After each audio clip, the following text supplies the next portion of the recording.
If God is the actor, what is this I that keeps trying to direct the play? If the Father within doeth the works, why the frown, why the tight chest, why the forehead rehearsing the scene long after the curtain is down? Who, exactly, is panting to arrive early at tomorrow and force the entrance it has not been invited to make? If God is on the stage as the only life, the only light, the only law, what is this little I scattering notes to the orchestra and tapping the baton as if harmony could be compelled? Observe your own evidence. Struggle, strain, the mind cycling over lines as if responsibility were measured by rehearsal. These are not proofs of spiritual maturity. They are proofs of interference. They are the alarm bell ringing that personal will has crept into the booth, is leaning over the controls, and is trying to adjust the lights the soul has already arranged. When you find yourself driven to fix, to defend, to manipulate, to win, do not congratulate yourself on diligence. No, no, hear the warning. A false God has been enthroned, the God called me, my power, my plan. Thou shalt have no other gods before me. Do not set up your mind as a god. Do not set up your talent as a god. Do not set up your fears as a god by bowing down to them with ceaseless offerings of anxious thought. Why the strain? Because that which is not ordained to act is trying to act. A violin does not play itself. It has never played a single note. In the hands of the musician, it sings. In the hands of the instrument, there is silence. And so with you. I am merely the instrument. God is the actor. When I say you are not the doer, I do not belittle your place. I restore it. You are not the originator. You are not the private power. You are not the personal manager of outcomes. No, no. You are the transparency through which the light pours.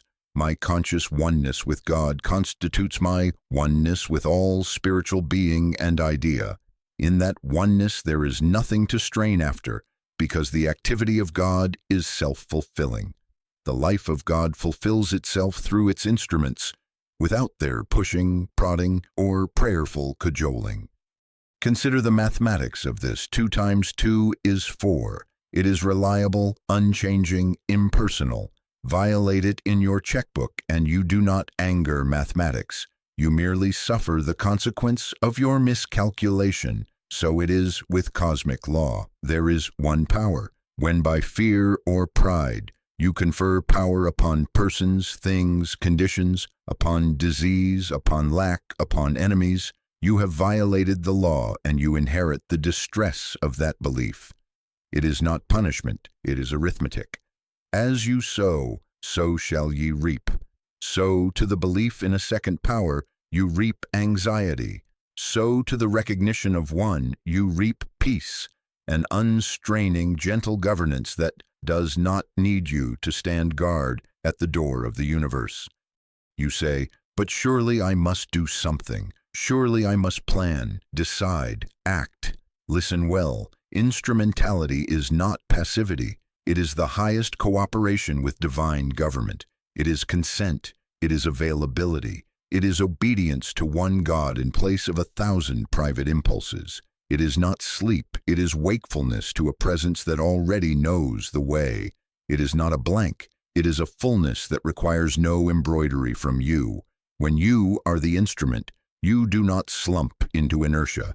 You yield the battleground of personal management, and you find that actions appear as the effortless outflow of a wisdom not your own. The Master said, I can of mine own self do nothing. The Father that dwelleth in me, he doeth the works.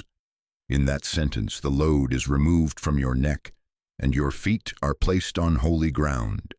Hear this as promise and safeguard. The practical how to which we shall come is not a technique to control God. Do not try to use God. Don't ever tamper with a cosmic law, because it is a double-edged sword. The very attempt to press spirit into human service will cut the hand that grips it. Our way is the opposite. We stop controlling life so that grace can appear. We retire from the office of manager and accept the calling of witness, herald, transparency. Thy grace is my sufficiency in all things. Not my cleverness, not my foresight, not my willpower. Thy grace. Say it within yourself until the bones hear it. Thy grace is my sufficiency in all things. Where does relief begin? It begins in recognizing the symptom of strain for what it is, a sure sign of interference. When the jaw tightens, when the plan multiplies in nervous detail, when you find yourself explaining to God how to run His universe, stop. Withdraw the belief that there is a second actor on the stage.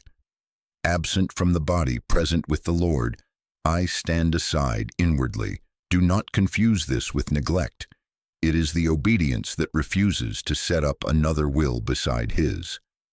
In that inner bowing, you will feel the first easing at the root of the neck, the first softening of the gaze. You are returning the baton to the rightful conductor. Now watch the result. The very moment you relent, life resumes its natural government. You find that what needs to be done appears to you as a gentle instruction, not as a tyrant's demand. You find the phone call made without foreboding, the letter written without rehearsing 1,000 replies, the meeting entered without armor. This is not because you have forced an outcome, but because you have ceased to oppose the effortless law by which outcomes are already held in order. My yoke is easy and my burden is light. That is not poetry, it is physics of the spirit. Let this be the first clearing. I am not the doer, I am not the healer, I am not the supplier. God is the actor and the doer and the beer. I am merely the instrument. I do not add power to God, nor remove it. I consent, I listen, I let. Thy grace is my sufficiency in all things. Thy grace governs my today and my tomorrow. Thy grace orders my relations, my body, my affairs. Thy grace is the law of my universe. And because it is grace, it requires no strain from me, only reverent non-interference and the willingness to be used. We will come to the how. We will come to that silent receptivity in which personal will cannot follow and in which the click of union becomes living, undeniable. For now, notice the strain wherever it rises and let it instruct you. Where you feel most driven, there you have held a second God. Lay it down, return to one. In my oneness with God, I find my rest. In my oneness with God, I find my path. In my oneness with God, I find that all that the Father hath is flowing right up through here. And I say quietly, gratefully, without any need to push the river, Thy grace is my sufficiency in all things. Well then, if the strain betrays a doer who is not ordained to do, let us ask the question that unseats it. When you say I, where is it? Point to it. Is it here behind the eyes? Is it in the chest where the breath moves? Is it in the brain, in those folds and currents that light up on a screen? Now, where am I? Am I here or here or here? No, no. If you cut open the head, you will not find the I. No surgeon has ever yet found any me inside of a body. If you peer with microscopes and instruments, you will find tissue, nerves, impulses. You will not find the I that knows, the I that says, I. When the lips say I, how are you going to localize that? On what shelf, in what corner of flesh? I am not in the physical. I am not in the physical. Absent from the body, present with the Lord. Do not project this as a future pilgrimage after a last breath. Make it the present shift of identity. Absent from the body means absent from the belief that I live in it, act from it, and derive power through it. Present with the Lord means consciously identified with the presence that is not confined, not bounded, not measured by inches or pounds. In this moment, I step out of the hypnosis of location. I am neither in the head nor in the hand. Body is where it always is. an instrument obediently here, but I am not in it and never have been in it. I am the awareness in which body is seen and used. I am the life that animates but is not contained. I and my Father are one. Now watch what happens to the so-called doer when you begin to ask for its address. It cannot give one. It lives by borrowed identities. It gathers its passport from memory. I am the one who succeeded there, who failed here, who was praised, who was slighted. It stamps its visa with fear. Something is coming. I must brace. I must take charge. Fear goes out into a tomorrow of its own creation, paints a problem upon the sky, and then rushes back to call its projection responsibility. And then it hurries to build ladders for a wall that may not even exist.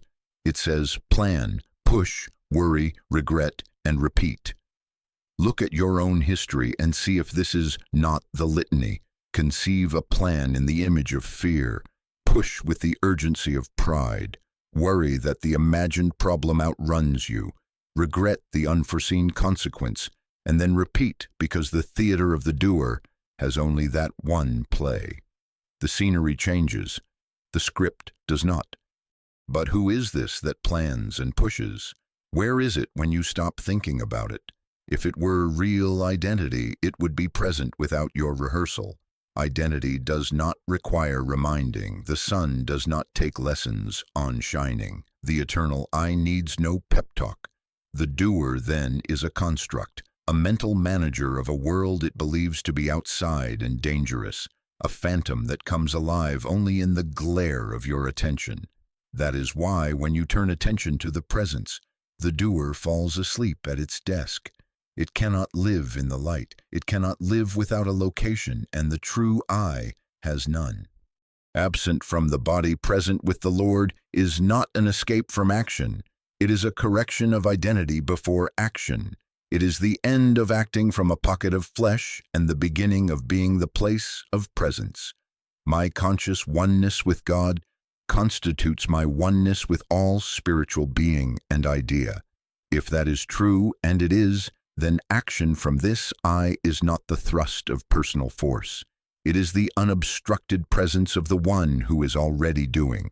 It is not muscular. It is not nervous. It does not argue within itself. It simply is, and its isness fulfills itself as right word, right silence, right touch, right step. I can of mine own self do nothing. The Father that dwelleth in me, he doeth the works. You see now why the very attempt to localize the I in the brain leads to strain. If I am in the brain, then I am a private manager surrounded by a world of others. If I am in the chest, then I must protect this small citadel from 1,000 assaults. If I am in these hands, then I must keep them ever busy lest the world overtake me. No wonder the forehead tightens. Such an I lives besieged. But when you withdraw that false address, when you refuse to mail your letters to that post office, relief dawns. You find you are not a node in a network trying to hold every wire. You are the light in which all true connections already are. In my oneness with God, I find my completeness. In my oneness with God, I find my security. In my oneness with God, I find my peace. Let me say it in a way that the heart can use on a Tuesday afternoon when the email comes or the diagnosis knocks. Do not argue with a phantom. Do not recruit it. Do not consult it. When you feel that flare, must act, must fix, must answer, it is the doer standing in a costume, demanding the stage. Step into the audience of your own awareness for a moment and ask, who is this? Where is it? What is its substance? Then be absent from the body, absent from the pretense that the I you are is perched behind your face, and be present with the Lord. This is not passivity, it is precision. It is the right naming of self before the first word is spoken or the first key is pressed. We are not destroying the capacity to act. We are removing the false claimant to action. A violin that believes itself the music scrapes and saws and strains. In the hands of the musician, it sings without effort. You are not the scraping. You are not the noise of private push. You are the transparency through which harmony comes forth, because the musician, the only actor, has his hand on you. And harmony, remember, is not made by struggle. It appears when interference is gone. Someone will say, but I must still meet deadlines. I must still make decisions. Yes, but now you will not make them as a brain in a skull.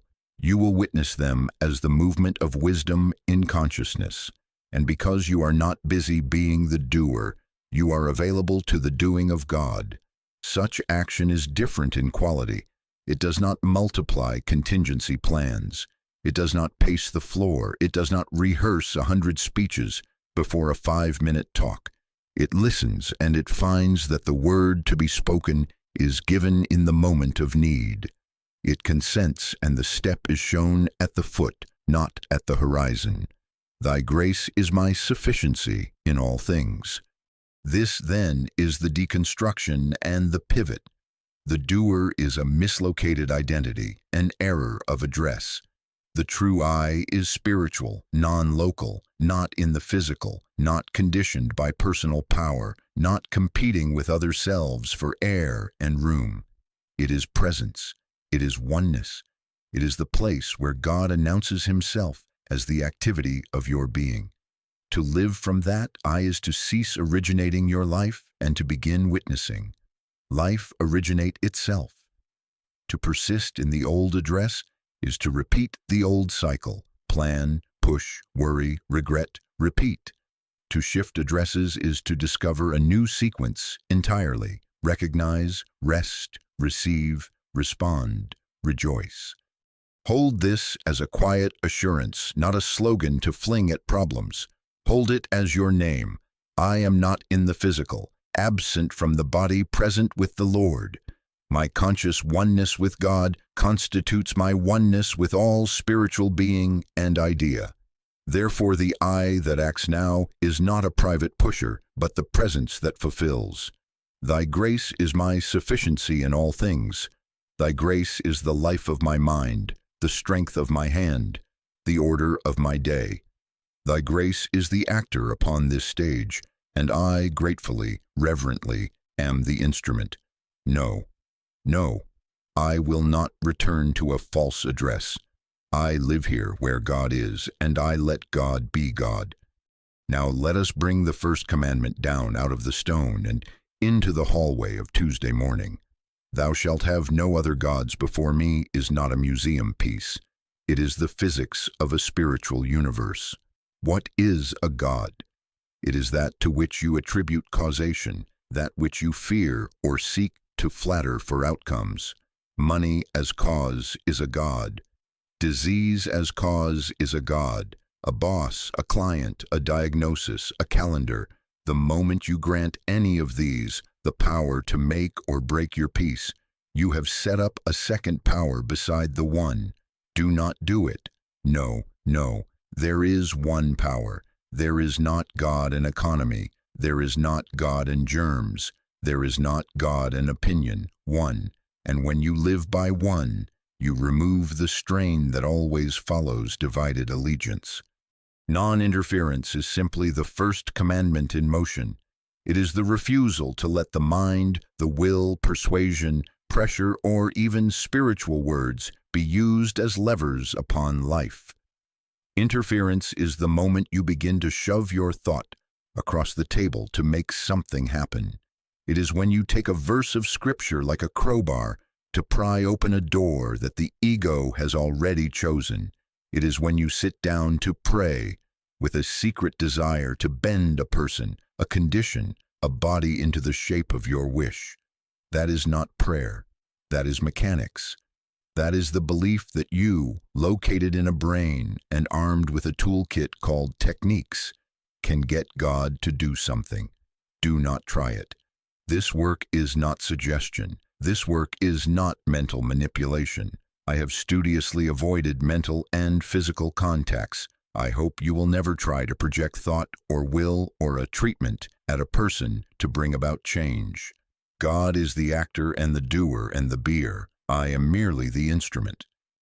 Why this severity? Because cosmic law is impersonal. As you sow, so shall ye reap is not a threat.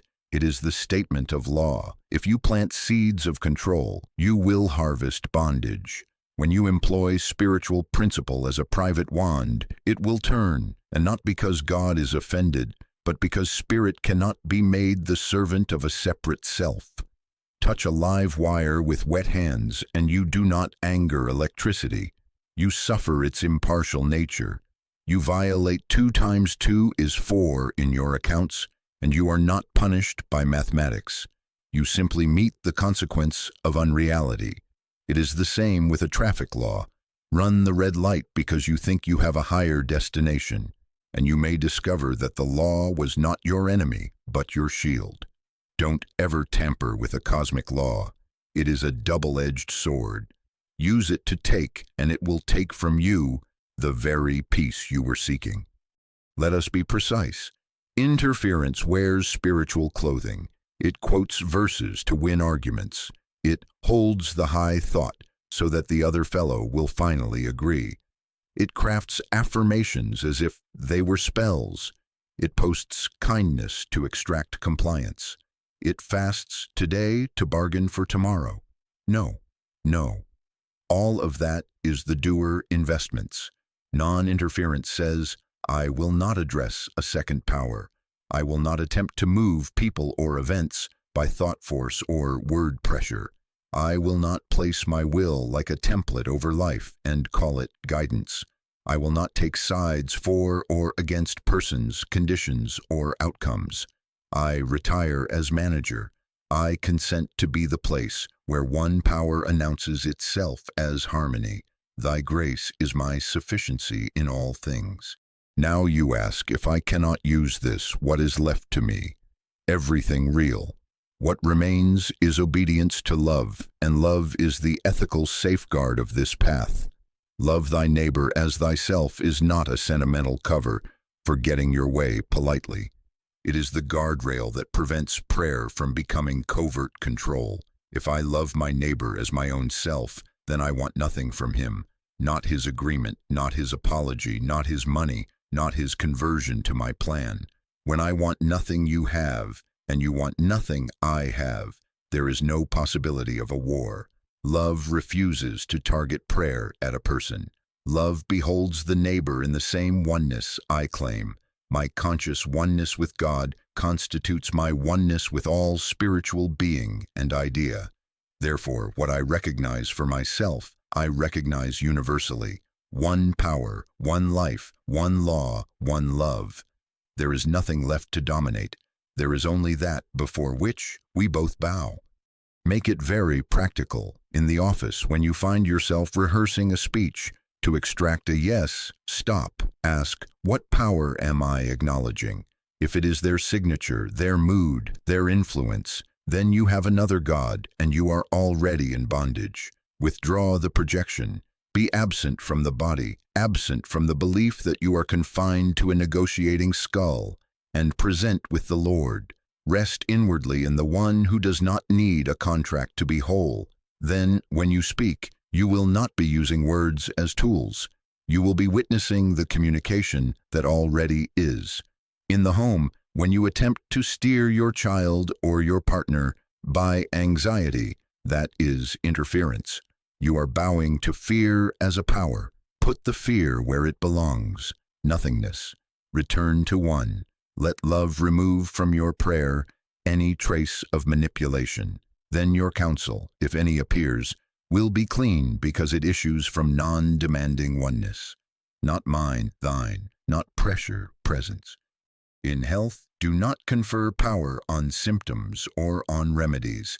Do not make a god of disease and do not make a god of a method. One power. If treatment is given or medicine taken, let it be as an instrument used by the one, not as a second power worshipped in its own right. There is a world of difference in the inner posture. The first multiplies fear, the second dissolves it. Thy grace is my sufficiency in all things, sufficiency of wisdom in choice, sufficiency of peace in the process. sufficiency of life as the only law of this body temple that stands in my awareness and is not my identity. Understand this boundary once and forever. We do not do this work to get God to act. God is activity itself. We do not pray to move God. We pray to remove our interference with what already is. We do not treat persons. We witness presence. We do not argue with minds. We rest in mind. And because law is exact, the moment you cease to sow control, you cease to reap its thorns.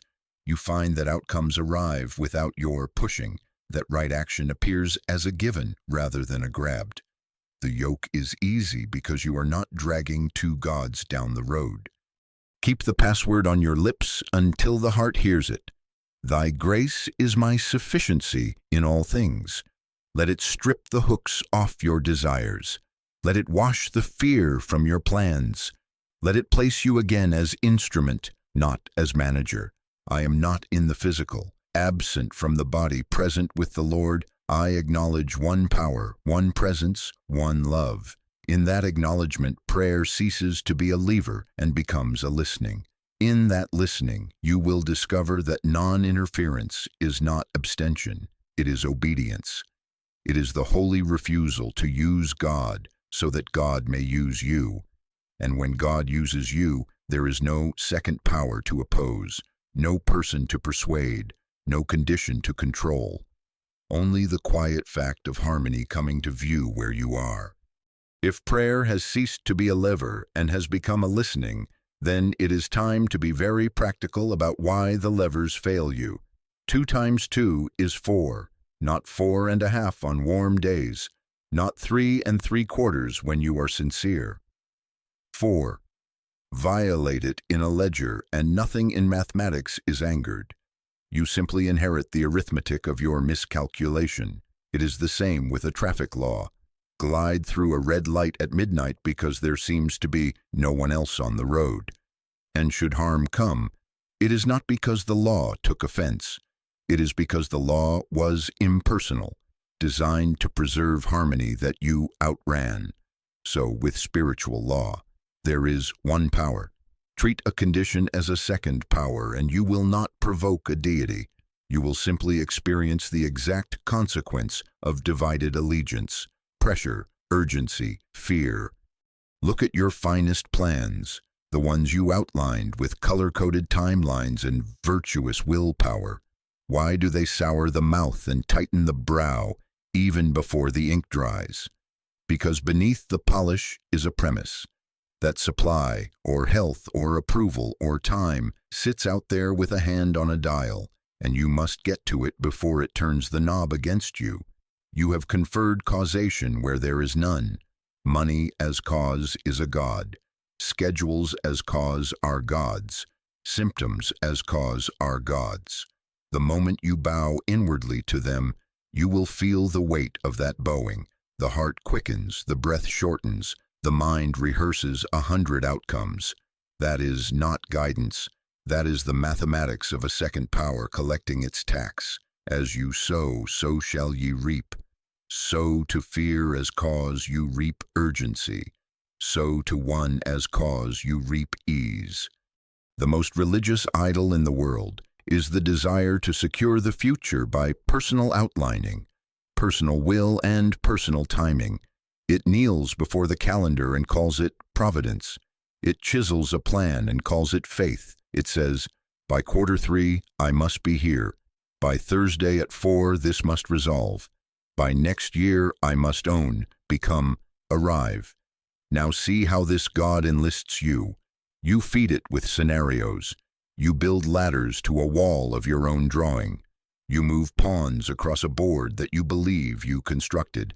And then, when the living presence, who never asked for your diagram, moves in another rhythm, you say, my plan failed. No, no, a plan cannot fail any more than 2 times. 2 can fail.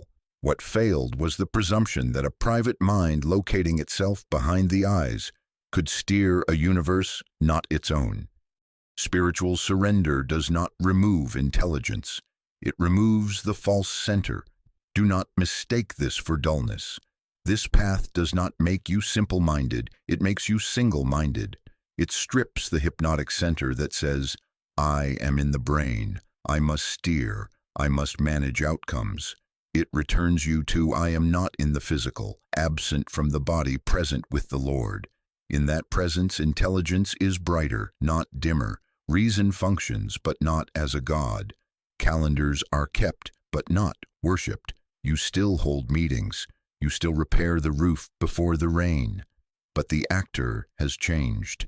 God is the actor and the doer and the beer. I am merely the instrument, and an instrument is keen, not dull. It is tuned, not slack. It receives and renders. It does not originate the score. Consider the builder who tampers with a foundation. He sets a beam an inch off true, imagines that appearance will hid the flaw, and later hears the house groan. Gravity was not offended. Engineering did not retaliate. Impersonal law simply revealed the arithmetic of the error. So when you treat conditions as power, a groan enters your house. You begin to live with hairline cracks of worry, doors of opportunity that stick and jam, floors of effort that slope toward fatigue. You are not being punished. You are hearing the house talk. Listen, the house is saying, you did not set me on one. Return to plumb. Now take the morning test. The phone lights with a message, and instantly the chest hardens. What is that?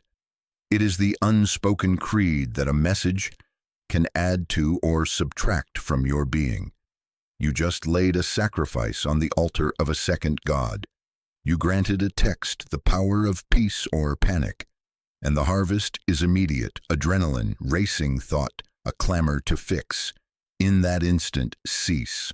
Withdraw causation. Be absent from the body, absent from the belief that you live in a device, and present with the Lord. A message is not a power. It is an appearance within one power. Let the heart rest in that, and then respond as wisdom reveals. You will notice that clarity is present, but the tyrant of urgency is gone. The action is clean because the center is true. Or consider health. Outline a campaign to beat a symptom, and you have enthroned the symptom as a rival cause. Your regimen becomes a whip. Your every meal becomes a test.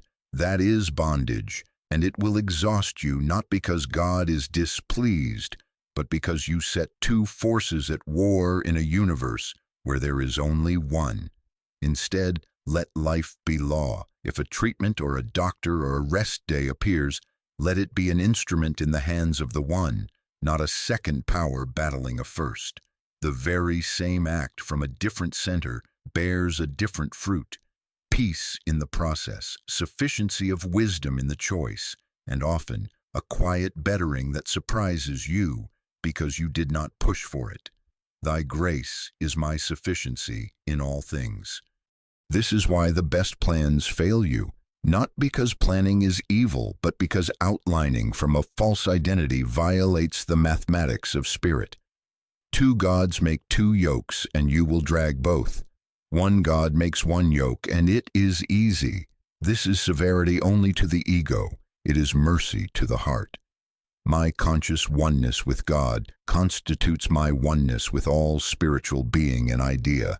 From that oneness, guidance is of a different order. It does not strain the eyes toward the horizon. It puts the word in your mouth for this hour. It does not demand a Tuesday miracle. It reveals harmony that was present before Tuesday was named. So the pivot is this. Stop asking, how do I fix this? That is the mechanic speaking to a universe he believes to be a machine. Begin asking, how do I cease from interference so God may appear as the fix?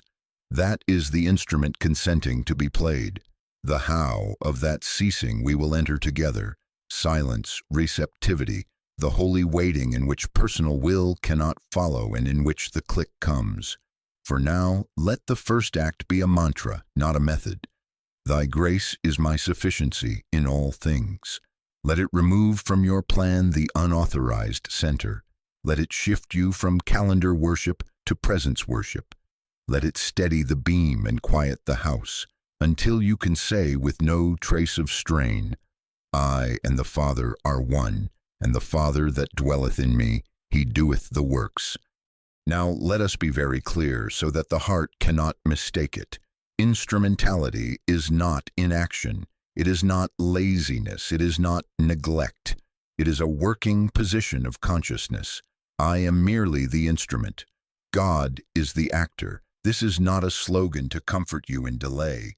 It is the most active stance in the universe because it places the whole weight of doing where it belongs, upon the one that is already doing. I and my Father are one, and because of that oneness, the activity of the Father becomes the natural activity of my being, the only activity worthy to be named action. Consider a violin lying on a chair, no sound. Consider it in the hands of the musician, harmony without strain. The violin is never inert in the musician's hands. It is more fully itself than when it tried to scrape a tune alone. So with you. When you attempt to play yourself, you become a noise of impulses. When you consent to be played, the ease appears. Consent is not passivity. Consent is holy availability. It says, live thou my life, fulfill thyself in me. It says it without bargaining, without hinting to the infinite what tune you prefer, at what tempo, and on which day. It says it because it has discovered one power, and dares to believe that such power can be trusted to govern without your outline. You say, but if I do not push, will things not fall apart? If I do not hurry, will the opportunities not pass? If I do not defend, will I not be overrun? No, no. That fear speaks as if you were a private organism, separated from the law that forms galaxies and opens flowers at dawn. Surrender is not negligence. It is alignment with divine government that is already operating as the law of your being. You do not install that government, you stop interfering with it. When you stand out of the way, you find that the yoke is easy because it is not yours. The burden is light because it is not carried by a private shoulder. Thy grace is my sufficiency in all things. What then changes when God acts? Decisions simplify. The mind that tried to hold 5 alternatives drops the 4 that were only fear in costume. You find there is just this one thing that belongs to this hour, and you do it without aftertaste. Timing becomes natural. Doors that must open without your knuckles bleeding. Doors that must remain closed do not torment you. You wait without fret, and waiting reveals itself not as delay, but as place. Holy ground upon which the next step becomes evident at your very feet. Relationships lose their charge. You stop using words to engineer outcomes. You listen. You discover that a no spoken from presence carries no barb, and a yes offered from presence carries no hook.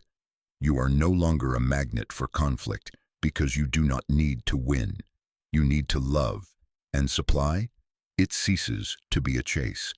Needs arrive as right form at right time because you are no longer worshiping the form. Ideas prove themselves to be wealth. Openings appear that you could not have manufactured because they were never yours to make. The frantic ledger closes, sufficiency becomes rhythm. My conscious oneness with God constitutes my oneness with all spiritual being and idea. From that oneness, circulation replaces accumulation, and you find the river of provision runs through you, not to you. Now, to be a clean instrument, you must learn the flavor of inspiration and the bite of impulse. Impulse is rushed. It begins with a threat, if I do not, catastrophe, and it hurries you with a stopwatch. It argues its case, it collects witnesses. It needs agreement. It leaves a tremor in the hand and a question mark in the gut. Inspiration is quiet. It arrives without adjectives. It is simple, almost too simple for the mind that likes drama. It has no need to persuade you. It invites you. It is uncompelled, and yet it is sure. It carries in its very feel the capacity to do what it asks. And if a circumstance shifts, Inspiration does not panic. It turns the page without condemnation. You can test this today. Let an idea present itself. If it must dazzle you to win you, it is impulse. If it stands there like a door already ajar, waiting in stillness for your consent, it is inspiration. Someone will say, but inspiration sometimes tells me to pick up the phone, to enroll in the class, to confront a wrong. Is that not action? Yes, it is action, and it is without strain because the actor is not a nervous private will. It is the Father within doing his own works, through a willing transparency. Instrumentality is vigorous, but it is clean. It shows up to appointments, but it brings no hidden agenda. It writes the letter, but it does not stuff it with anxiety. It repairs the roof, but not as if rain had a separate power to undo the harmony of God. It pays the bill, but not as tribute to a tyrant called lack. It participates by consent and receptivity, not by personal force. I speak this not as theory, but as practice. Again and again I have watched as a difficulty presented itself, and the old habit reached for a lever, and I have withdrawn the hand. I have sat, absent from the body, present with the Lord, until the first anxious plan dissolved and the simple word appeared, call now, wait, say nothing, go, turn back, bless there. And in the obedience, the air cleared. The apology came without my drafting it for the other. The funds arrived without my canvassing for them. The body quieted without my waging war upon it. Not because inaction was holy, but because non-interference allowed the only actor to take the stage that was always his. Let your day be threaded with one inner pivot. When you rise, live thou my life. Fulfill thyself in me. Before you answer the email, live thou my life. Fulfill thyself in me. In traffic, at the doctor, in the meeting, live thou my life. Fulfill thyself in me. This is not a charm. It is consent. It removes the unauthorized manager and seats the rightful governor. Then keep the password near to the lips of the heart. Thy grace is my sufficiency in all things. Not my wit, not my hustle. Thy grace. If the old will resurfaces, and it will because habit loves its throne, do not fight it as if it were a power. Smile at its costume and return to one. Remember, we never use this law to bend others. We allow this law to reveal oneness. In my oneness with God, I find my completeness, and therefore I do not extract completeness from a person. In my oneness with God, I find my security, and therefore I do not bargain with circumstances. In my oneness with God, I find my peace, and therefore I do not make a God of resolution. Action becomes holy because it is no longer a contest of little wills. It is the movement of the one through the place you are. So let this be your working position. I am not in the physical. I am the awareness through which the one appears as action. I am merely the instrument. God is the actor. Today, retire from pushing. Consent to be played. And when the note is given, give it. When the rest is written, rest. Live thou my life. Fulfill thyself in me. Thy grace is my sufficiency in all things. Thy grace, and only thy grace, doeth the works. And because the actor is God, the play is harmony, and the curtain rises where you are. Now to the how. Not a technique to use on God, not a lever to move outcomes, but a way of standing aside so that the only actor may come through unobstructed. Let it be very simple, very human, and entirely free of sensation. Find a chair that supports you well. It will be a chair low enough that the feet rest on the floor without strain. Sit upright, but not stiff. Let the head be balanced as if on a fine thread. Do not hang it forward lest you fall asleep, and do not throw it back lest the throat tighten. Hands in the lap, not gripping, not interlaced. Never rest your arms on arms of a chair. It creates pressure you will have to fight. Eyes closed, not for any occult reason, only because closing the eyelids removes objects and faces and bills from sight and asks nothing of the muscles. Breathe without attention. If an itch appears, let it settle of itself, if it will. If it will not, tend it quietly and return. Comfort, not theater. We remove the body from attention, not by denouncing it, but by letting it find a position in which it stops requesting notices. In this position, with the eyes closed and the frame at ease, we are virtually unaware of having a body. Now, the aim. You have not sat down to think better thoughts. You have not sat down to rehearse or design or outline. You have not come to petition, to bargain, to say, if I do this, then you will do that. No. No. You have come to be receptive, to be desireless for a few holy minutes, to be present without a plan, to be willing without a wish. You have come to say, without words, if possible, and with words if the heart asks for them, live thou my life, fulfill thyself in me, not my way, not my timing, not my picture. Thy grace is my sufficiency in all things. Let the inner posture be like this: gentle vigilance without strain, listening without reaching, waiting without demanding, not a guard on the door with a weapon, a doorkeeper with a lamp. Set the world down outside the threshold. If a problem presents itself at the window, money, health, relationship, do not invite it in to be treated. Let it stand where it is and do not bow. You are not here to work on it. You are here to be absent from the body and present with the Lord. Say within, softly, I am not in the physical. I am the awareness through which the One appears as action. And then say nothing. You will discover quickly that the mind is not trained to be desireless. It will begin to manage. It will present a list.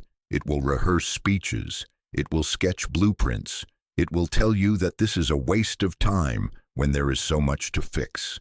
Smile at this old manager. Do not fight it as if it were a power. Fighting is its food.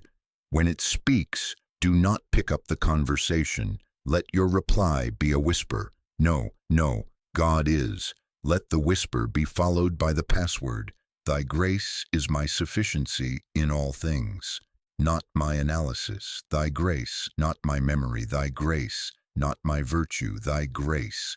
Repeat it not as a spell to produce a sensation, but as a key that unlocks the hand from the lever. It will take the hook out of the thought and let it pass. If it returns, you return. If it returns 100 times, you return 100 times. Each no is not a contest. It is a restatement of one. Do not reach for visions. Do not strain for a message. You are not a radio operator beating the air to pull down a broadcast. You are a field allowing the dew. You are a lake allowing the wind to pass until the surface settles of itself. The moment you detect reaching, subtle as it may be, a lean in consciousness toward an effect, withdraw. Sit back inwardly, as if someone had placed a gentle hand on the breastbone and reminded you to rest. Presence does not respond to pressure. Presence reveals itself when pressure ceases.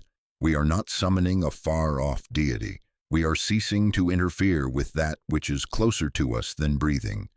If the breath draws your attention, let it. Do not count. Do not ride it. Simply notice that there is life appearing as breath without your management. If a sound is heard beyond the window, let it be there without naming. You are not isolating yourself from life. You are ceasing to label it as cause. If you find yourself tensing to hold stillness, release that too. Stillness that must be gripped is not stillness. It is control in religious clothing. Let a sigh come if it will. Let the shoulders settle a fraction. Let the jaw soften. And each softening, return again inwardly to the One. Thy grace is my sufficiency in all things. Sometimes in these minutes a word arises, not a command, not an argument, simply a word. Be or peace or hear. Do not chase it. Let it sit in the room of consciousness like a candle that needs no hand. Sometimes there is no word, only a sense that everything in you is moving from the center out instead of from the circumference in. Sometimes nothing at all seems to happen. Those are the sweetest times if you can be content with them, because they cure the mind of addiction to fireworks. Remember, you did not come to get a feeling. You came to stop interfering. If you can leave the chair with no report but this, "For 10 minutes I withheld my will," that is holy work. How long? Begin with what can be honored. 5 minutes that are honest are better than a half hour spent scolding yourself. Morning is wise before you touch devices, before the tyranny of messages tries to confer power on themselves. Evening is wise before the day's images harden into a story about you. And then, many times a day, pause for one breath, one conscious, desireless breath, in the car, at a red light, absent from the body, present with the Lord, in line at the market. Thy grace is my sufficiency in all things. Before you speak, I am merely the instrument. God is the actor. Do not make a ritual of it. Make it a returning, desireless seconds, repeated. Begin to thread the day with one. You will ask, what do I do with the problems that drove me to the chair? Do not smuggle them into the silence under a coat. Leave them at the door. When they try to enter, do not slam. That is interference. Open the hand of attention and let them drop. If a name comes to mind, a person you love, a person you fear, do not do them. Do not picture them as sick or well, kind or unkind. Behold them, if they must be beheld, only as included in one. My conscious oneness with God constitutes my oneness with all spiritual being and idea. Then even that drop. Silence is the sanctuary where personal will cannot follow. Everything that would ride in on your will must be asked to wait outside. And if you catch yourself using the mantra as a crowbar, thy grace but hurry, stop, smile again. No, no, not mine, thine. If tears come, let them come. If laughter trembles, let it tremble. Do not draw conclusions. Do not make doctrines. You are not there to interpret. You are there to be transparent.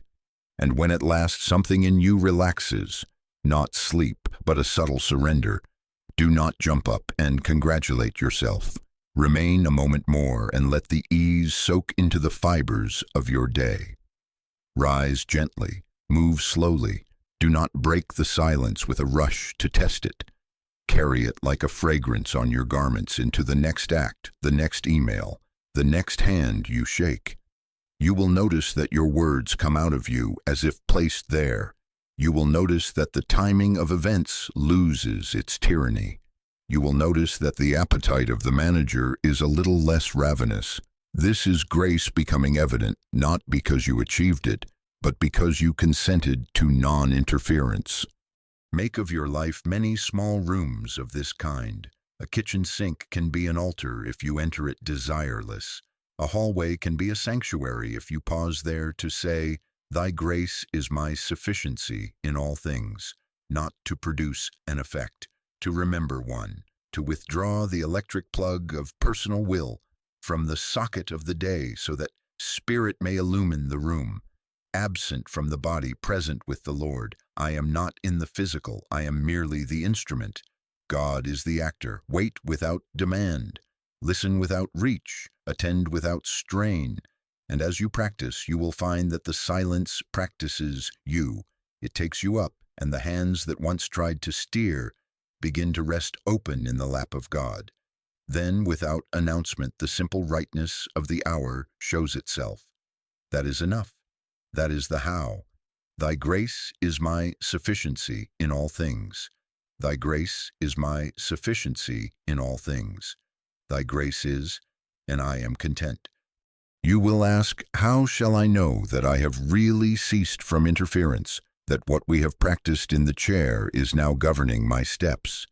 There is a quiet moment, a passage so gentle the nerves may miss it, but the heart knows it, when the self that was leaning forward has sat back, when the push has stopped, and yet life moves. I have called that passage the click. Not a sound to the ear, not a flashing to the eyes, but a change of government within. Where you had been the manager, you are now the instrument. Where you had been the pusher, you are being carried. Where there had been argument, there is agreement without words. It is a shift from taking breath to being breathed, absent from the body, present with the Lord. Understand first what the click is not. It is not trance. We do not go off and leave our senses behind, as if spirit required unconsciousness to do its work. It is not vision chasing. We do not seek colors, lights, or messages to persuade us that God has come. God is. It is not emotional spectacle. It may come with tears. It may come with laughter. It may come with nothing that can be reported. It is rarely dramatic. It is often as ordinary as a small untying at the base of the skull, as a jaw that forgets its set, as a chest that no longer argues with the breath. No. No. Do not look for fireworks. Look for the absence of friction. How then do you recognize it? The first marker is a calm certainty that requires no defense. The mind drops its courtroom. It no longer compels witnesses to prove that this way is right. There is no apology within and no demand without. The second is the release of fear, not because a prediction has been made, but because causation has returned to one. The bill lies there and it has no tongue. The diagnosis lies there and it has no scepter. The third is the end of mental pressure. Options do not jostle like salesmen. One simple thing belongs to the hour, and it presents itself without trumpets. Call now, wait, go, be still, bless there. And the fourth, action, when taken, leaves no taste of struggle. The step, however plain, carries its own capacity. There is no need to afterward justify, to gather allies, to replay the scene. You discover that rightness, not success, has become the atmosphere, and in that rightness, harmony appears naturally as form. Discernment is crucial because the old manager knows how to counterfeit peace for a minute to win back the controls. Test it. If beneath an idea there is a clenched need to make it happen, if you could not bear for it to change, the click has not come. Return. If the heart must argue, persuade, rehearse, threaten, the click has not come. Return. If you are leaning out over the future, forehead first, trying to catch Providence by the collar, the click has not come. Return. Return where? To receptivity, to the chair within the chest, to the simple password whispered without bargaining. Thy grace is my sufficiency in all things, not my outline. Thy grace, not my will, thy grace. Do not mistake the quietness of the click for inaction.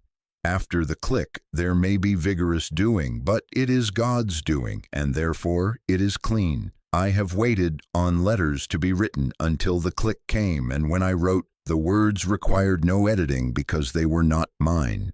I have sat with a problem until the click came, and then the phone rang of itself.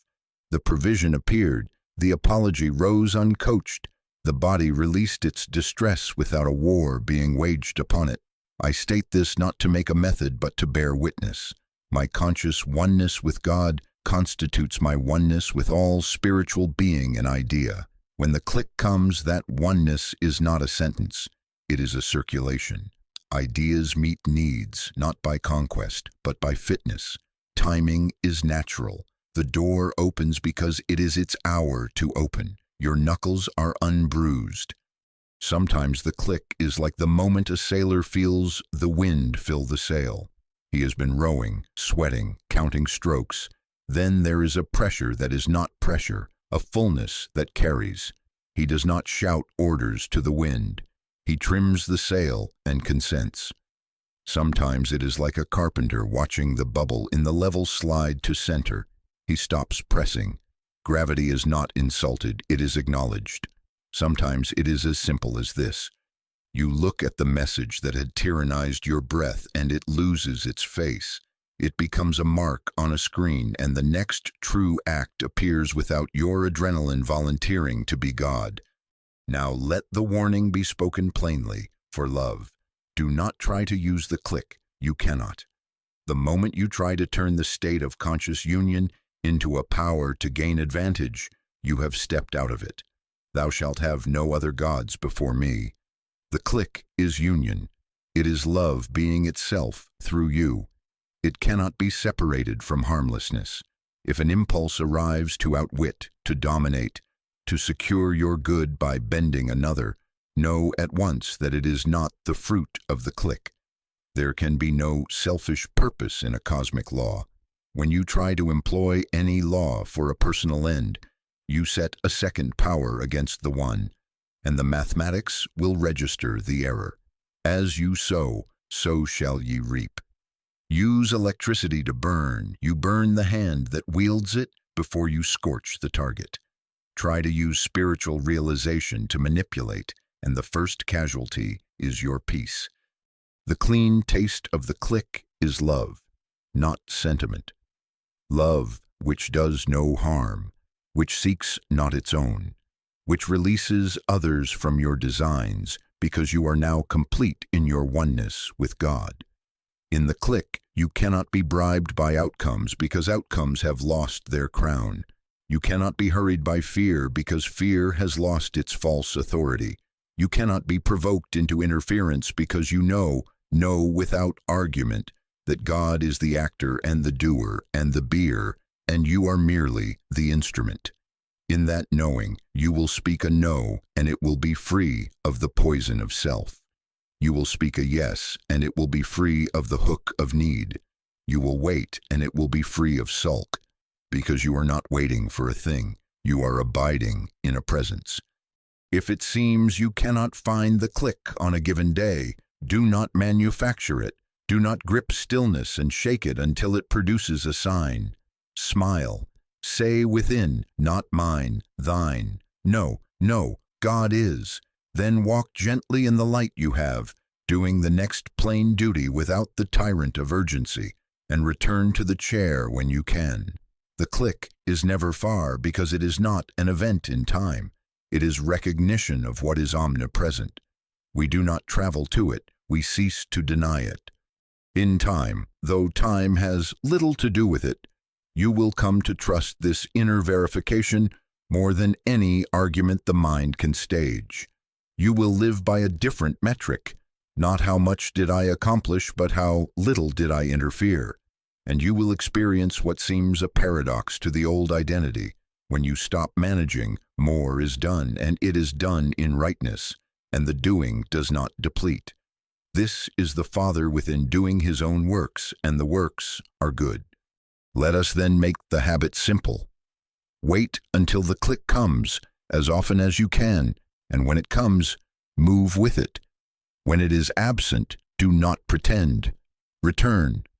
My conscious oneness with God constitutes my oneness with all spiritual being and idea. Thy grace is my sufficiency in all things. I am not in the physical. I am the awareness through which the One appears as action. I am merely the instrument. God is the actor, and when the click comes, when the stage is rightly his, rest in the holy ease that follows. For in that ease is your assurance, your ethics, your peace. Now let us go where the old manager hides most cleverly, in the scenes of every day where your hand most wants the lever, money, health, relationships, and the matter of work and purpose. Here, interference dresses itself as prudence, as love, as responsibility, and because it wears such respectable clothing, you excuse it and you suffer it. But the law does not excuse. Thou shalt have no other gods. Before me is not a hymn line, it is a cosmic fact. Where you place a second power, you inherit a second cause and its shadows. Where you stand in one, you discover sufficiency without strain. Instrumentality becomes real where you are most tempted to control. Let us look gently, without condemnation, and remove the hooks. First, money. The idol of our age is not a golden calf on an altar. It is a number lit up on a screen, a ledger that pretends to speak. You look to wages, to markets, to bosses, to clients, as if these were fountains, and the moment you do, you have declared two powers, God and finance. Immediately the mathematics register the error. You must begin to appease the new God. You must hurry, you must flatter, you must fear. And the strain. It is only the sign that personal will is trying to act where only God can act. Do not despise your work. Do not neglect your duties. No, but withdraw the worship from form. Supply is not a stream that runs outside of you, into which you must plunge trembling hands.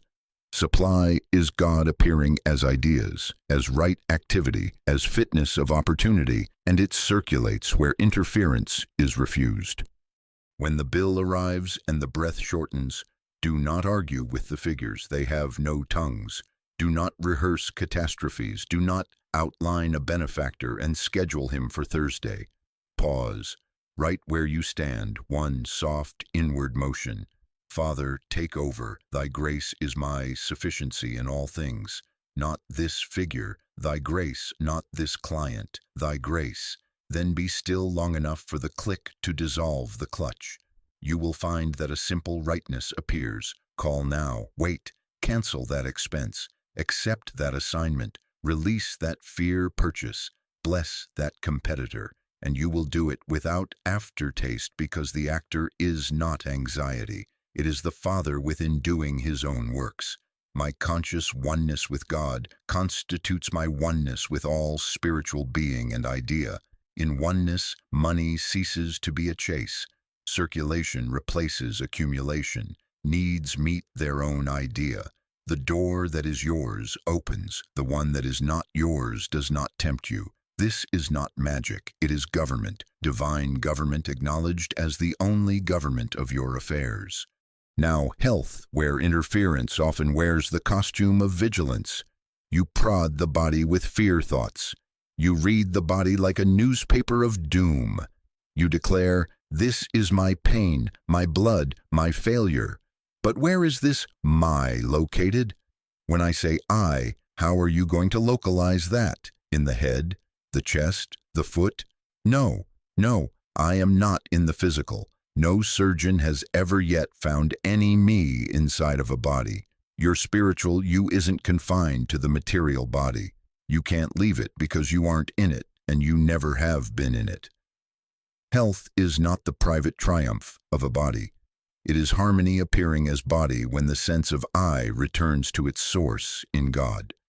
When a sensation clamors, do not make a god of a diagnosis, and do not make a demon of it either. Do not bow and do not battle. Pause.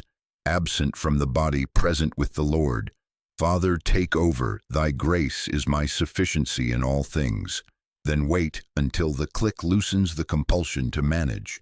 Often in that quiet, the next plain duty appears, simple as water. Rest now. Take the walk. Call the practitioner. Make the appointment. Refuse that article that sets fear to music. Bless that organ without staring at it. Eat cleanly. Stop punishing yourself. Do the plain duty without making a power of it. Do not worship the pill and do not vilify it. Let God be the actor in whatever form love appoints. The result you seek is not a sensation ceasing. The result is the end of dual power, and where dual power ends, harmony appears as form according to the wisdom that governs stars. You are the instrument, and the instrument does not heal itself. It consents to be played by the one whose very nature is wholeness. Relationships. Here, interference often disguises itself as love. You try to correct, to win, to secure, to make them see. You draft speeches for them. You rehearse their replies. It is not love. It is fear trying to control outcomes. Under it lies this belief. Your good is in their behavior. No. Your good is God, and God is not on a leash in a human hand. When you locate security in a person, You create an idol, and you will be tormented by the idol's moods. Withdraw your worship. Lay down the levers. Pause in the very center of the quarrel or the loneliness and say, Father, take over. Then keep still long enough for the hook in your chest to release. You will find that what must be said can be said without barb. Or you will find that silence is the word for this hour. You will bless without agenda. You will want nothing they have, because in oneness with God, you are complete. You will need nothing they have, because in oneness with God, you are secure. And strangely, no, lawfully, relationships ripen in that climate. A no spoken from presence is not a cut. It is a boundary without hatred. A yes offered from presence is not a bribe. It is a gift without a receipt to be signed. My conscious oneness with God constitutes my oneness with all spiritual being and idea. Therefore, I cannot be separate from good in another, and I do not need to extract it. Love prevents prayer from becoming power-seeking. I hope you will never try to do it, never try to project thought upon a person to gain an outcome. You could not do them a greater disservice, and you would wound your own peace. Thou shalt have no other gods but one. Love thy neighbor as thyself. Now to work and purpose, where the old manager wears a medal called ambition. It says, if I do not climb, I will be nothing. If I do not brand, I will be invisible. If I do not assert, I will be overlooked. This is interference arguing its case. Purpose is not a tower you build. It is a river you consent to join. Right activity is not grabbed. It is recognized after the click. You do not need to audition forever for the world. You consent that God live his life as your usefulness, and the world will find you because harmony seeks its own. Replace ambition, anxiety with service. At the desk, on the site, in the studio, in the home, make the inner motion habitual. Father, take over. Live thou my life. Fulfill thyself in me. Then do the next simple task as if it were the whole assignment of God, because for this hour it is. You will discover that excellence without strain appears. Doors open that your scheming had scratched without result. Timing meets you like a friend. The project that is not yours to do evaporates. The work that is yours arrives with capacity attached. This is law as exact as 2 times 2 is 4. Violate it, set up a second power called hustle, and you bring upon yourself the wrath not of a deity, but of the principle you have broken. Exhaustion, emptiness, the need to keep up the image you fashioned. Align with it, one power, love as motive, and you inherit its peace. Make a simple, in-the-moment reset, everywhere, every hour. You are in the store and the price provokes fear. Pause. Father, take over. You are in the waiting room and the name of a condition parades. Pause. Father, take over. You are in the conversation and the urge to manipulate rises. Pause. Let the jaw soften. Let the shoulders release. Father, take over. Say it without drama, as if handing the wheel to the rightful driver. Then stop arguing with appearances. One breath. Thy grace is my sufficiency in all things, not mine, thine. Then see what the hour presents without your outline. If nothing is given, do nothing. If something is given, do it without a story of heroism. This is how instrumentality becomes the texture of daily life. Not a special moment in a chair, but the continuous surrender of the manager to the governor. Understand, the temptation to resume interference will come most fiercely where you think you must be God, where money touches security, where body touches survival, where relationships touch self-worth, where work touches identity. When it comes, do not scold yourself and do not submit to it. Smile. We have learned its name, interference. It has no power of its own. Turn deliberately into silence, even if only for one breath, and say, Father, take over. I am merely the instrument. God is the actor. My conscious oneness with God constitutes my oneness with all spiritual being and idea, absent from the body, present with the Lord. Thy grace is my sufficiency in all things. And then walk on gently, free of tyranny, doing the next plain duty without urgency, loving without a hook, earning without a god called money, caring for the body without a god called disease, serving without a god called ambition. In this way, you learn that the very places you feared are altars. Money becomes a language in which God says, I am your sufficiency. Body becomes a sanctuary in which God says, I am your harmony. Relationship becomes a school in which God says, I am your completeness. Work becomes a river in which God says, I am your usefulness. And you, who thought you must manage it all, discover that you are carried. Thy grace is my sufficiency in all things. Thy grace is my sufficiency in all things. Thy grace, only thy grace, doeth the works. Now we come to the guardrail without which all we have said could become dangerous, a way to turn prayer into another handle for the old manager. Love must govern this life, or it is not this life, not sentiment, law. Thou shalt have no other gods before me. Love thy neighbor as thyself. These are not poetry. They are the scaffolding without which the structure collapses upon the builder. Do not tamper with cosmic law. It is a double-edged sword. You can no more violate it safely than you can violate 2 times 2 is 4. Try to cheat a traffic law, and the collision is yours before it injures the stranger. Try to use prayer to move the world to your plan, and the first casualty is your peace. There can be no selfish purpose in a cosmic law. Let us unmask the subtle violations because they come dressed in Sunday clothes.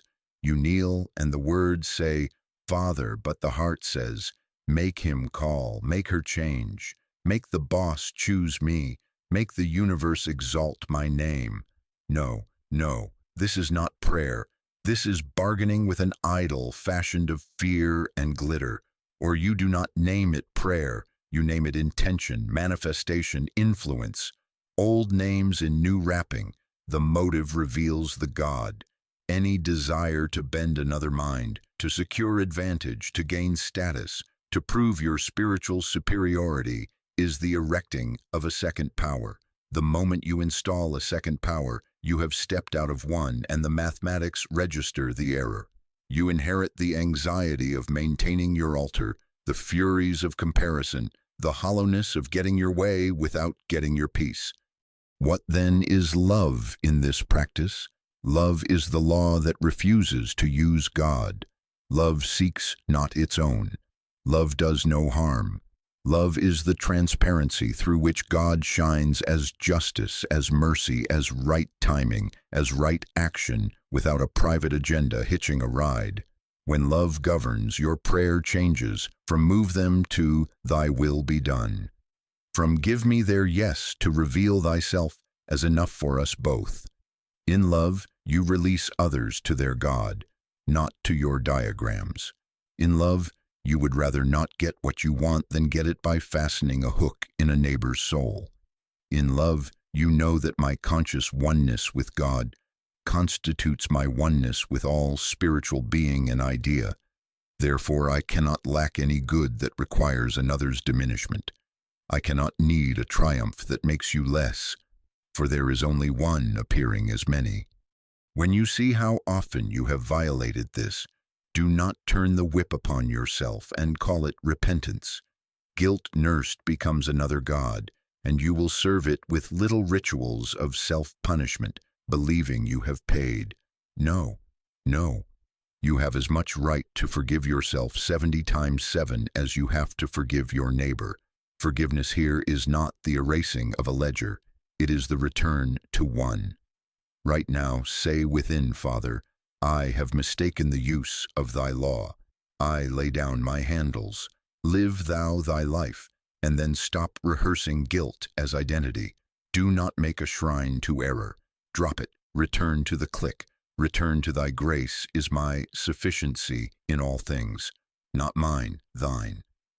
Every time the old rehearsal starts its dance, decline the invitation and step again into the quiet, where the only actor is God. Notice what happens to conflict when love, with no hook governs. When I want nothing you have, and you want nothing I have. When I fear nothing you are, and you fear nothing I am, the fuel is gone. Competition weakens because there is no scarcity in one. Circulation replaces capture. In a marketplace where each stands in sufficiency, pricing becomes fair, offers become fitting, and timing becomes merciful. In a home where each seeks the other's freedom under God, correction is safe because it is free of the poison called my way. This is not utopian, it is lawful. As you sow, so shall ye reap. Sow freedom, reap cooperation. Sow coercion, reap resistance. The universe is not sentimental about it, it is exact. Do not confuse love with indulgence. Love may say no with a cleanness that leaves no bruise. Love may walk away without a slammed door in the heart. Love may call the police. Love may quit the job. Love may end the deal. And none of it will be born of hate, because the motive is not to conquer, but to refuse participation in a lie. I never give human advice, and I hope you will never try to project your thought upon a person to get an outcome. That is not blessing. It is meddling with electricity. Handle it for vanity, and you burn the hand that wields it. Handle it in love, and it illumines the room without singeing a thread. Love prevents prayer from turning into private magic. Now you will find a quiet shift. Where love governs, surrender feels safe. Consent is sweet because you are not yielding to a tyrant. You are yielding to the one who is your very being. But where selfish purpose persists, surrender feels like loss, like being made small, like being left out. That feeling is diagnostic. It reveals a false God still enthroned. There is no shame in the diagnosis. It is mercy to see it. When that sting appears, do not argue. Return one breath. Thy grace is my sufficiency in all things. Father, take over. If there is a hook, unhook it. If there is a demand that another be for you, what only God can be, release it. Wait until the click comes and love, not strategy, writes the line of the next hour. Let this be our password and our protection. Love is law. I am merely the instrument. God is the actor. In my oneness with God, I find my completeness. Therefore, I do not have to take. In my oneness with God, I find my security. Therefore, I do not have to defend. In my oneness with God, I find my peace. Therefore, I do not have to win. In my oneness with God, I find my usefulness. Therefore, I do not have to advertise my holiness. Absent from the body, present with the Lord, I refuse the levers and I refuse the idols. I stand within the only power and let it do its own works. And the refrain that keeps the heart pure returns. Thy grace is my sufficiency in all things. Thy grace, and only thy grace, doeth the works. So we come to the simple life, the only life that keeps its own peace. Not the manager's life, but the life of the instrument. You have watched the arc of it, the doer identity that strains and argues, the yielding that refuses a second power, the silence in which the body drops from thought and personal will grows quiet, the click in which government changes, and then the right action that appears without pressure and leaves no aftertaste. This is not a technique to master, it is a government to which we consent. God is the actor and the doer and the beer. I am merely the instrument. When this is not only a sentence but a state, strain departs, because the only one who can do the works is doing them. Let us make this life practical by giving it a rhythm you can trust. In the morning, before the world speaks, before the old manager puts on his coat, be very still. It need not be long. Sit or remain upon your pillow if you must, but remove the body from thought. Say within, without bargaining and without outline, Father, take over. Live thou thy life. Thy grace is my sufficiency in all things. Do not ask for things. Knock at the door of your own consciousness and wait. desireless, until there is the faint untying, the willingness to be governed. If the click comes, beautiful. Stand up and let the hour present itself. If it does not, do not pull upon heaven's sleeve. Walk gently in the light you have, free of urgency, and return when you can. The door is never locked from the inside. In the middle hours, when circumstances parade and invite interference, practice the holy interruption. For 10 seconds, for one breath, step out of the courtroom of the mind and back into one. Father, take over, not mine, thine. Absent from the body, present with the Lord. My conscious oneness with God constitutes my oneness with all spiritual being and idea. Then resume the task of the moment without the hook of outcome. You will discover that these small returns are not small. They change the nature of the hour. The mathematics of spiritual law are exact. Where a second power is not installed, reaction does not rule. You will act or you will wait, but the actor is not fear. At evening, let love have the last word. Close the day without a ledger of victories and failures. There is no condemnation in this way. There is only return. If the day has known interference, smile and release it. You have as much right to forgive yourself 70 times 7 as you have to forgive your neighbor. Whisper, Father, I lay down the handles, into thy hands. Then let the mind drain of its management. You need not finish the story to sleep in God. Thy grace is my sufficiency in all things, not the harvest of the day, thy grace, not the plans of tomorrow, thy grace. Rest is not earned by solving, it is given in surrender. Often in that surrender, the click appears even upon the edge of sleep, and the night becomes a temple instead of a theater. As you live this rhythm, keep the affirmations near, not as spells, but as recognition of what is true before you speak them. I am not in the physical.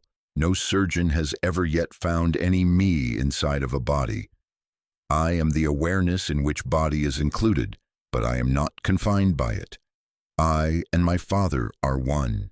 My conscious oneness with God constitutes my oneness with all spiritual being and idea. I am merely the instrument. God is the actor. Thy grace is my sufficiency in all things. This is the liturgy of freedom. It does not inflate a self. It dissolves the self that tries to use God, leaving only the transparency through which God appears as harmony. Do not complicate the way. Seek for God, and you shall find good. Knock, and it will be opened unto you, but knock at the door of your own consciousness, not at the doors of persons and things. Wait without outline, without demand, without the secret hope that the prayer will install your plan in the sky. There can be no selfish purpose in a cosmic law. If a desire arrives gilded with advantage, decline it gently and return to love. Say, reveal thyself as enough for us both. Say, live thou thy life as my life. Then watch without staring. Right ideas have their own gravity. They find you because there is no resistance left to their appearing. In time, you will notice a new measure of worth. Not the accumulation of outcomes, but the absence of interference. You will look back upon a week and find a quiet amazement. How much was done and how little you did it. Letters written themselves. Doors remembered your name without your knocking. The body released argument and remembered to be a servant, not a god. Relationships breathed because you no longer tried to live inside another's chest. Work became service and service became joy. This is not reward, it is revelation of principle. Align with one and the signs of oneness appear. Divide the universe into powers and the friction reveals the error. If during any day you falter, and you will, do not turn the falter into doctrine. Do not sermonize your own heart with scorn. That is another god. Drop it. Return. 1,000 returns are not 1,000 failures. They are 1,000 rejoinings to what is eternally present. Every return trains the inner ear to to recognize the click sooner and the old manager's voice wither sooner. Every return multiplies trust until trust is not an effort but the atmosphere. Now let gratitude rise of itself, not as etiquette but as sight.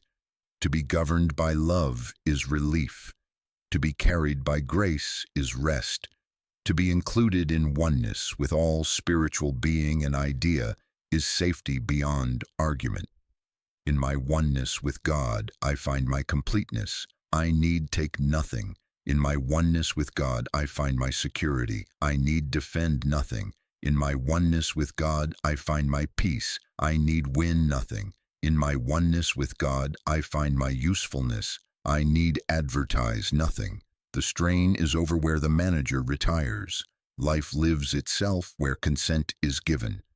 Let us end as we shall begin again tomorrow, with the password that opens what was never closed. Thy grace is my sufficiency in all things. I am not in the physical. I and my Father are one.